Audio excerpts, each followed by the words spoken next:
Merhaba değerli arkadaşlar. Yepyeni bir videoyla karşınızdayım. Bugün size birkaç tane malzemem var. Onları tanıtacağım ve ondan sonra güzel güzel malzemeler hakkında konuşabiliriz. Şimdi arkadaşlar şöyle 3 tane malzemem var. Onları size bir göstereyim. A21 ile başlıyoruz arkadaşlar. Bu ateşi renkte bir malzememiz. Şöyle kan kırmızısı tonunda arkadaşlar. Kan kırmızı tonunda. Aynen rengi tam olarak bu. Kan kırmızı tonunda A21 koduyla kodlandırdığımız bir malzeme. Şöyle siz de görün. Şöyle. Evet. Bakalım netleyecek mi burayı? Evet. Kan kırmızı renginde güzel mi güzel malzememiz. Pala malzeme. Bakalit arkadaşlar. Orijinal ürünler. Malzemelerimizi biliyorsunuz saf fenol formaldehit bileşeni, epoksi vesaire içermez. Zaten malzemeye dokunduğunuz gibi kalitesini ve hissiyatını hemen puanını veriyorsunuz. Yani diyorsunuz ki evet bu malzeme buymuş diyorsunuz. Tabi bunun şöyle bir şey var. Gerçekten orijinal eski malzemelere dokunduysanız bunun kalitesini o zaman anlarsınız. Onları çektiyseniz anlarsınız. Evet. Çünkü bazen insanlar daha iyi malzeme çekmediklerinde mesela basit sıradan bir malzemeyi bile çok güzel malzeme olduğunu düşünebiliyorlar yani. Gerçek rengi bu arkadaşlar. Bir daha şöyle paylaşayım. Şimdi bunu kaldırayım. Şöyle kenara kaldırayım. Bir tane de T8 malzememiz var böyle. Biraz çay rengi arkadaşlar. Şöyle kodlandırdık şurasını. Şöyle çekeyim.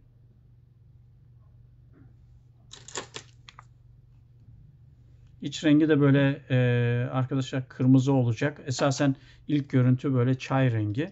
Şöyle gerçek görüntüyü size gerçek rengini yansıtmaya çalışıyorum. Gerçek rengi bu. Üstleri kabarcıklı ama içinde kabarcık yok arkadaşlar. Şöyle kenarlarda biraz kabarcıklar kalmış. Bir abimiz diyordu neden bu kabarcıklara müdahale edemiyor musunuz? Bunlar kabarcıksız çıksın.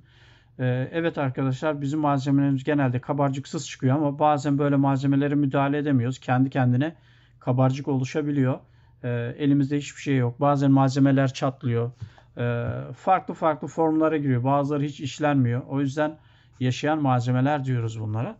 Bu malzememiz tamamen orijinal formülü olduğu için müdahale şansımız yok arkadaşlar. Bununla bilginiz olsun. Müdahale şansımız yok. Yoksa biz de isteriz böyle ekmek gibi çıksın. Çok güzel olsun. Yapacak bir şey yok. Şimdi bu da T8 malzememizdi arkadaşlar. Bir tane de T9 malzememiz var böyle. Görüntü olarak görüntü bu. Evet. Şöyle göstereyim. Nereye yazmışız? Bunun üstündeki yazı okunmuyor. T9 malzeme arkadaşlar. Bakalım okunuyor mu buradan? Şöyle bakalım. Evet. Bu T9 malzeme arkadaşlar. Bakın iç rengi ateşi. Evet. Esasen böyle koyu bir çay dem rengi var. Koyu bir dem rengi var arkadaşlar. Güzel bir renk. Benim hoşuma gitti. Malzeme de böyle koyu gözükecek. Onu da dikkate alın. Bakın şuradan nasıl böyle çay renginden daha koyuya gittiğini görebiliyorsunuz. Bu şifreleri şöyle izah edebiliriz arkadaşlar. Bu ince küçük boy yaptığımızda butonlar gözükecek. Biraz kalın olduğunda butonlar gözükecek. Çok da güzel gerçekten ama butonlar da zamanla kızaracak biliyorsunuz.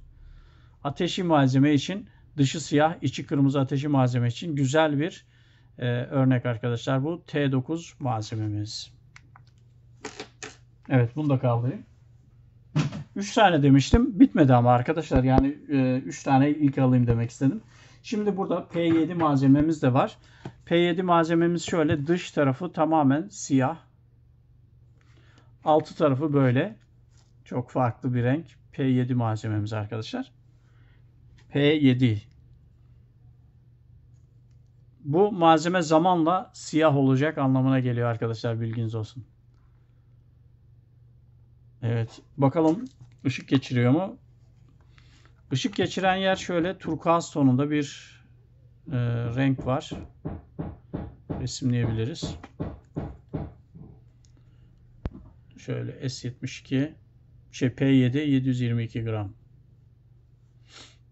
Ne söylediğimizi kendimiz de bilmiyoruz. Bakın üstü ateşi arkadaşlar. Malzemenin üstüne bakın.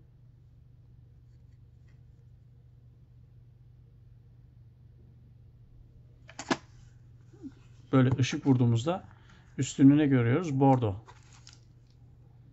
Bakın şöyle netleştireyim. Işık vurduğumuzda bordo görüyoruz arkadaşlar. Çok güzel bir malzeme. Yaza gidecek bir malzeme arkadaşlar. Yazın çok güzel çekilebilecek tesbihlerden biri arkadaşlar. Şöyle görüntü almak istiyorum. Evet. Malzememiz böyle. Aslında tamamen pastel bir yapısı yok. Işık geçiriyor. Biraz koyu sadece. Bundan arkadaşlar şöyle P7 malzememizden kaç parça var? Şöyle göstereyim size. 3 parçam daha var. 3 parçam daha var. Onu da şöyle bir resimleyeyim size. Bir tane de büyük parçam var arkadaşlar. Bir tane de böyle. Biraz daha koyu gözüküyor ama iç renkleri aynı. Esasen bakın bunlar aynı renk. Ama bu herhalde biraz fazla mı ısı aldı ne olduysa aynı fırından çıkmalar. Biraz daha koyu gözüküyor. Muhtemelen iç renkleri aynı olduğu için aynı kodla kodladım arkadaşlar. Çünkü bunlar birebir aynı renk yapıldı. Hepsi aynı renk yapıldı. Fırında pişmesiyle alakalı herhalde. Hafif koyu çıkmış olabilir ama iç renkleri aynıdır arkadaşlar. Bunu da kaldırayım. Zaten öyle çok ekstra bir rengi olursa paylaşırım sizinle. Derim ki bakın bu böyle oldu diye. Evet. Bir tane de D71 malzememiz var arkadaşlar. Onda rengi bu. Çok büyük bu. Bakın şöyle opak renkler arkadaşlar. D71 malzeme. Opak renkler. Şöyle ışık vuracağız. Evet. Bu renklerin şeyine şahit oldum arkadaşlar. Çok güzel renk aldığına şahit oldum. Yani bu renkler kaçırılmayacak renkler olduğunu rahatlıkla söyleyebilirim. Bundan da 2 parçam daha var. Toplamda bu da yine diğeri gibi aynı renk yapıldı. 3-4 parçası birebir aynı renk. İşte fırında sadece pişme süreçleriyle alakalı hafif koyuluk, açıklık olabiliyor. Ama malzeme birebir aynı arkadaşlar. Şöyle güzel de bir görsel alsam süper olacak. Şimdi arkadaşlar şöyle bir çevireyim bunu bir de. Aynen. Bir de böyle çevirelim. Malzemeye bak ya arkadaşlar. Peynir gibi vallahi billahi ya. Şu güzelliğe bakın. Peynir gibi ya. Şuna. Şimdi bu malzemelerden kendime bir favori seçiyorum arkadaşlar. Bu malzemelerden hemen favori seçiyorum. Ben ayırmıştım bir tane bu. Değil. O değil. Özür dilerim. Şu. Neden diyecekseniz biraz açıklayacağım şimdi.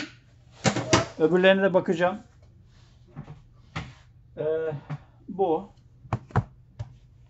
Ve bunda da arkadaşlar şöyle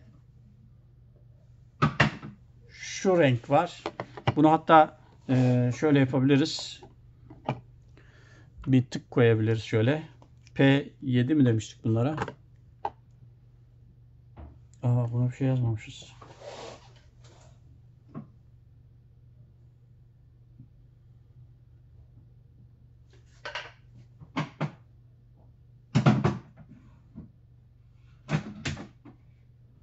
Evet. Bunlara yazmamışız ama P7 arkadaşlar bu.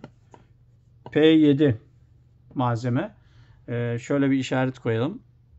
Favorileri F yapalım arkadaşlar. Güzel olur.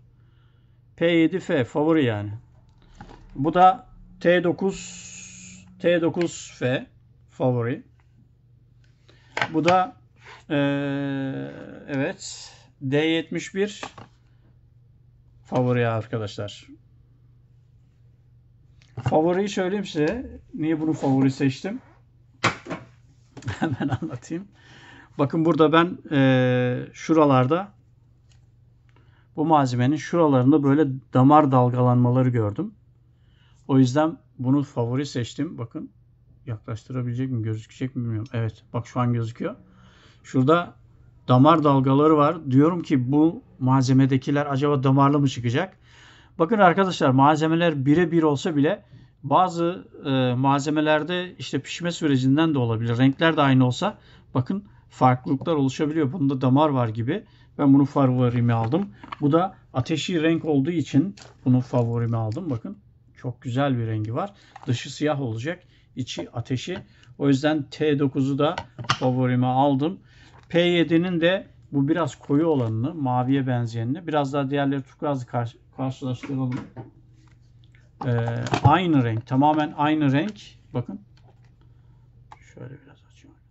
Tamamen aynı renk ama bu biraz fazla pişmiş herhalde. Ondan dolayı biraz daha rengi koyu. Ben de o yüzden P7F olarak favorim olarak işaretledim. Evet. Çıkacak tespihleri göreceğiz arkadaşlar. O zaman da paylaşacağız. Gerçekten malzemelerimiz çok güzel. Talepler çok güzel. Size binlerce kere teşekkür ediyorum arkadaşlar. Yani malzemenin hak ettiği değeri verdiğinizi görmek gerçekten beni çok mutlu ediyor. Tabii bu bütün Türkiye'ye yayılacağı zamanı da göreceğiz ama biraz zamana ihtiyacımız var herhalde. Şimdi bütün Türkiye'nin hayalini kurarak bu videoyu bitiriyorum arkadaşlar. Hoşça kalın, sağlıcakla kalın.